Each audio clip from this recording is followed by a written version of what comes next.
Everyone welcome back to my channel. आज के इस वीडियो में हम बात करेंगे Laplace first integral for P and X के बारे में। आइए शुरू करते हैं। हम जानते हैं इंटीग्रेशन होता है 0 to pi D phi upon A plus minus B cos phi is equals to pi upon root A square minus B square, जहाँ पे A square is greater than B square. जब ये होता है तो हमारे पास ये इंटीग्रल इस तरीके से कुछ आता है। तो इसकी हेल्प से हम लैप्लास फर्स्ट इंटीग्रल को डिराइव करेंगे। तो आइए शुरू करते हैं। हम जानते हैं by generating function summation n equals to 0 to infinite P N X Z to the power n is equals to 1 minus 2xz plus Z square to the power minus 1/2। अब हमने यहाँ पर एक्स स्क्वायर जेड स्क्वायर इस term को add and subtract किया है। अब हम देख सकते हैं ये जो तीन टर्म्स हैं ये 1 minus X Z whole square की आइडेंटिटी में ओपन हो रही है, minus 2xz plus X square Z square. Similarly यहाँ पर हम देख सकते हैं जेड स्क्वायर कॉमन आ रहा है, तो माइनस जेड स्क्वायर जब हमने कॉमन लिया तो हमारे पास एक्स स्क्वायर माइनस 1 बचा।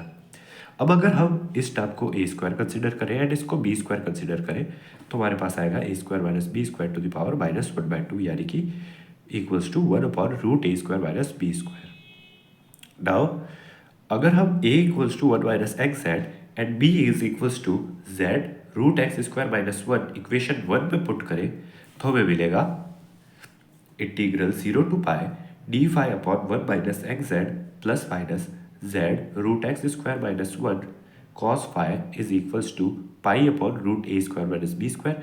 यहाँ पर हमारा a जो है 1 माइनस एक्स जेड है एंड b जो है z root X square minus 1 है।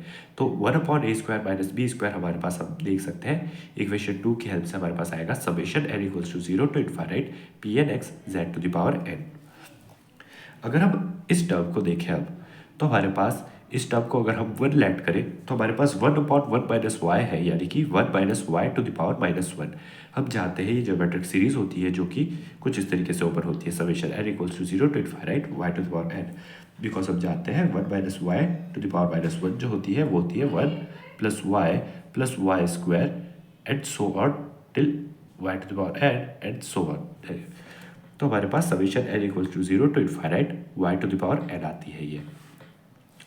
तो अगर हम इसे सब्स्टिट्यूट करें तो हम लिख सकते हैं सब pi summation n equals to 0 to infinite P N X Z to the power n is equals to integral 0 to pi summation n equals 0 to infinite Z to the power n। यहाँ पर हमने z को common लिया है इस term में से and हमारे पास बचा x plus minus root X square minus 1 cos phi whole power n D phi. अब यहाँ पर हम summation z to the power n को बाहर निकाल सकते हैं इंटीग्रल से, बिकॉज हमारा जो इंटीग्रल है वो फाई के रेस्पेक्ट में है, वो z के रेस्पेक्ट में नहीं है। तो हमारे पास जो ये टर्म बची, अब हम यहाँ पर z to the power n के कोएफिशिएंट्स को कंपेयर कर सकते हैं। तो हमारे पास आएगा P N X is equals to, यहाँ पर हमारे पास एल एच एस पे पाई था तो उसे 1 बाय पाई बढ़ाकर आर एच एस पे लेकर आ सकते हैं। तो हमारे पास बचा P N X is equals to 1 upon pi 0 to pi X plus minus root X square minus 1 cos phi whole and D phi. तो ये था हमारे पास Laplace first integral of P N X, इसे ही हम लैप्लास फर्स्ट इंटीग्रल बोलते हैं।